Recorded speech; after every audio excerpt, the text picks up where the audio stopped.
These are our 4 boilers.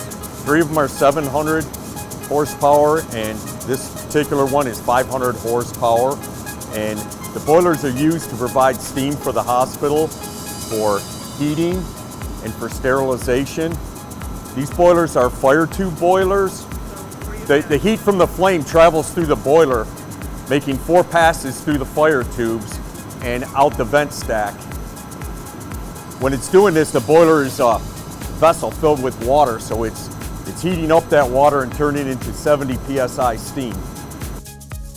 Talking about the Energy Center, we're healthcare, so I'll use the analogy of the human body. If clinicians and everyone that provides care to veterans is the face and the hands and the feet of the VA, then I would consider the Energy Center to be the heart.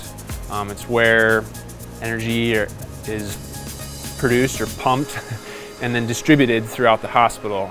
Not a perfect analogy, but the raw energy sources of water, electricity, and fuel, either natural gas or oil, are used to create steam, and that gets distributed throughout the facility to heat, to cool, to create hot water, to control humidity, electricity. I mean, we use electricity for literally everything.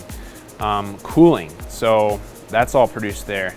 And the reason for that is, if you think about your own house, you have a furnace, you have an air conditioner. Well, we have a huge facility, 1.3 million square feet.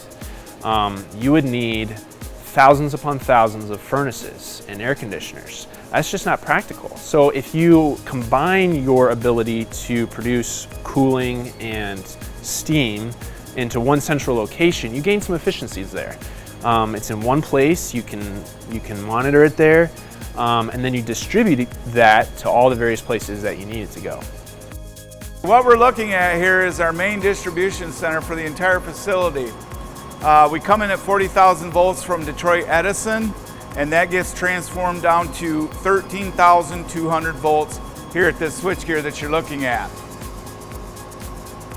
From this switchgear, we are distributing power to different buildings throughout the facility.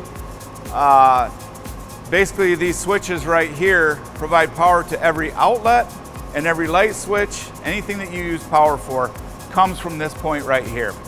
The whole facility has a total of 9 generators on site. What we're looking at right now is 5 750 kW generators that provide emergency power to the Freedom Building and the Liberty Building. In the event that we lose power from Detroit Edison, we have 61 automatic transfer switches throughout the facility that sense this loss of power and send a start signal to these generators. They'll start up, create the right voltage, and these 61 switches will switch to emergency power and provide lighting and power to the electrical outlets.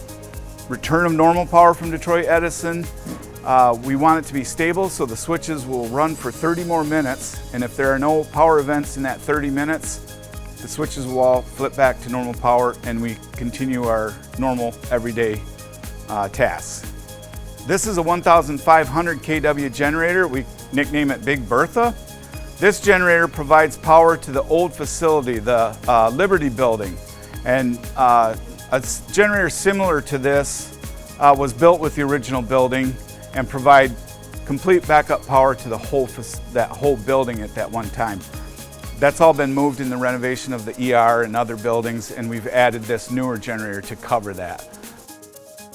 These are our chillers, which provide cold water to cool the hospital in the summertime. We have 3 chillers. One is 1,000 ton, the other 2 are 800 ton.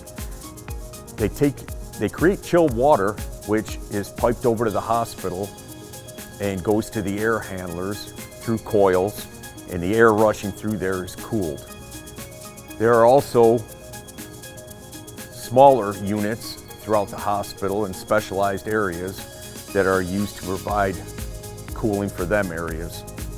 Walking through the tunnel, these are our chilled water pipes, which is delivering chilled water to the hospital for cooling, and it's also bringing it back to be recooled again. These are steam pipes delivering steam to the hospital for heating and sterilization. And this is condensate return, bringing the condensed steam back where we reuse that same water again. Overhead, we have a alternate city water line.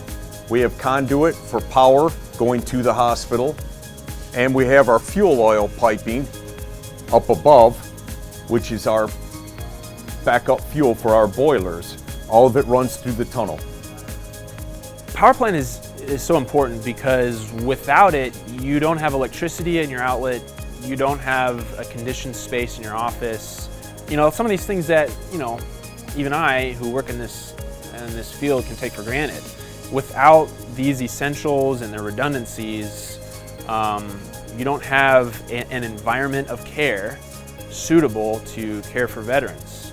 And if there's power disruptions, or if there's heating disruptions, and you don't have those redundancies and the plant and the infrastructure that we have, if you don't have those things, then the environmental care that you have gets disrupted. So we need redundancies, we need a large power plant. It's all necessity.